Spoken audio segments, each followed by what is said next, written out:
सरकारच्या चहापानावरती विरोधकांचा बहिष्कार. सरकारनं दोन्ही सभागृहामधील विरोधी पक्षनेते पद रिक्त ठेवल्यामुळे चहापानाला जाणार नसल्याचं स्पष्ट.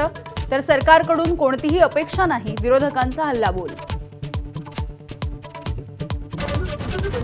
इंडिगो विमानसेवेच्या घोळाचा फटका आमदारांना देखील. अनेक आमदारांची तिकीटं रद्द. नागपूर अधिवेशन गाठण्यासाठी इतर मार्गांचा अवलंब.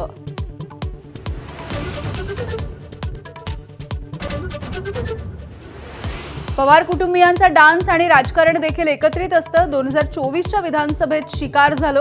अजित पवार आणि रोहित पवार यांच्या एकत्रित डान्सवरती राम शिंदेंचं टीकास्त्र.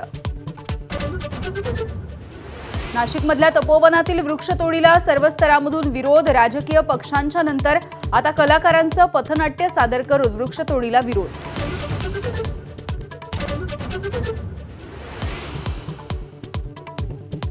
गोव्यात नाईट क्लबमध्ये अग्नितांडव. सिलेंडर स्फोटामुळे लागलेल्या आगीत 25 जणांचा मृत्यू. मृतांमध्ये 3 ते 4 पर्यटकांचा समावेश. पंतप्रधान, राष्ट्रपतींनी देखील व्यक्त केला शोक.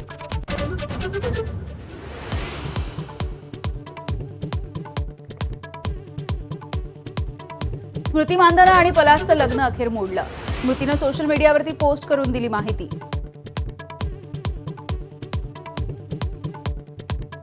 नंदुरबारमधल्या सारंगखेड्यामध्ये भरला अश्वांचा महामेळा. देशभरातून तब्बल 700 पेक्षा जास्त अश्व सहभागी. विविध स्पर्धेसाठी उभारला भव्य असा मंडप.